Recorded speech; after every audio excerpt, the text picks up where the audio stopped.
Hello दोस्तों, नमस्कार। कैसे हैं आप सब? चलते हैं आपके अपने चैनल टेक्निकल आलोक में।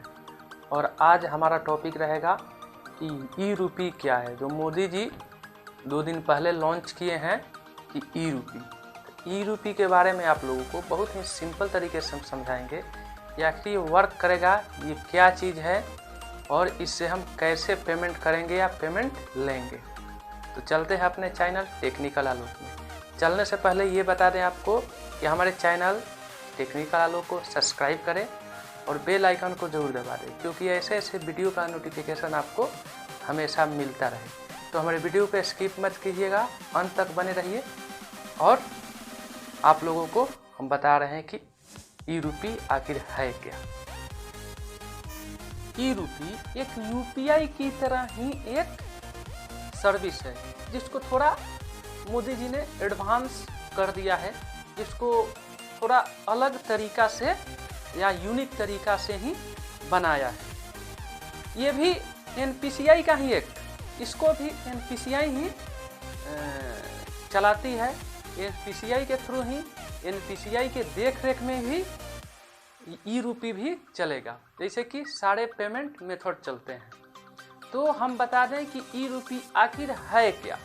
ई रूपी से आप कैसे पेमेंट ले सकते हैं या कैसे पेमेंट करा सकते हैं, और आखिर ये कैसा पेमेंट प्लेटफॉर्म है, तो बताते हैं आपको। ई रूपी जिसके थ्रू आपको एक क्यूआर कोड मिलेगा, या छोटा, यदि आपका कीपैड का फ़ोन है, छोटा फ़ोन है, तो आपको एक एसएमएस मिलेगा।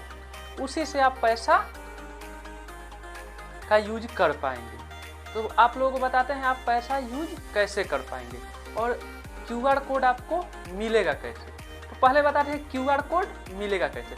क्यूआर कोड के लिए जो है, गवर्नमेंट ने सभी बैंकों को परमिशन दिया है कि आप ही क्यूआर कोड बनाइएगा। अभी तो क्लियर नहीं है कौन कौन सा बैंक आपको क्यूआर कोड बनाकर देगी, लेकिन ये बैंक को सौंपा गया है कि जो भी क्यूआर कोड है, जिनको जिनको भी क्यूआर कोड सेंटर है, आप ही क्यूआर कोड बनाकर लोगों के मोबाइल में सेंड कीजिएगा। और जो भी, मान लीजिए गवर्नमेंट ने कोई स्कीम या मुहिम निकाला कि चलिए हम दवा के लिए सभी लोगों को 1,000 रुपया देंगे, तो पैसा के रूप में नहीं देगी।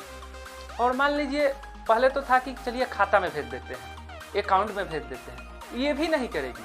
आपको 1,000 का एक ई वाउचर, एक क्यूआर कोड बनाएगी और वो बैंक को देगी, और बैंक आपके मोबाइल में सेंड करेगा, जिसके जरिए आप मान लीजिए दवा के लिए गए तो आप उससे दवा ही खरीद सकते हैं। मान लीजिए 1,000 रुपया का ई वाउचर, यानी आपको क्यूआर कोड आपके मोबाइल में आ गया, या छोटा वाला फ़ोन है तो उसमें आपको एक एसएमएस आ गया। तो आप चाहें चलिए ना, हमको दवा के लिए 1,000 रुपया का क्यूआर कोड आया हुआ है, अरे 500 का दवा खरीद लेते हैं और 500 का चलिए कुछ और सामान खरीद लेते हैं। तो आप यदि दूसरे दुकान पे जाइएगा, चलिए हमको 500 रुपये का कोई खिलौना ही दे दो या कोई दूसरा चीज़ दे दो, तो आपको वहाँ से 500 रुपये का सामान नहीं मिल पाएगा, क्योंकि वो क्यूआर कोड या एसएमएस सिर्फ दवा दुकान में ही वैलिड है, और जगह पे उसका आप यूज नहीं कर पाइएगा। तो यही है ई रूपी का सिस्टम। ई रूपी इसलिए लॉन्च किया गया है, गवर्नमेंट ने इसलिए लॉन्च की है कि मान लीजिए पहले सरकार कुछ पैसा भेजती थी कि चलिए कुछ सामान जनता को दिया जाए। अब इतना छोटा छोटा पेमेंट क्या उनके खाता में भेजा जाए, चलिए हम मुखिया सरपंच या जो भी है सदस्य हैं उनके अकाउंट में डाल देते हैं या उनके फंड में डाल देते हैं, उससे वो जनता का काम करा देंगे।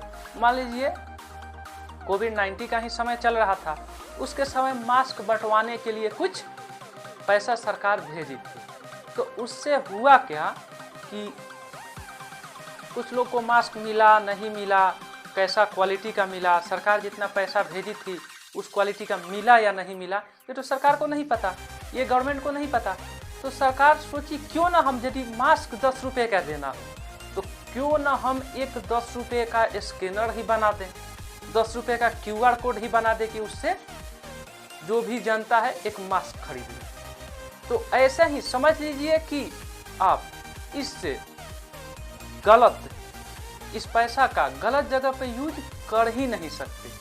तो ये वीडियो आपको कैसा लगा हमारे कमेंट सेक्शन में बताएं और हमारे चैनल को सब्सक्राइब करें और बेल आइकन को जरूर दबा दें, क्योंकि ऐसे ऐसे वीडियो का नोटिफिकेशन आपको हमेशा मिलता रहे।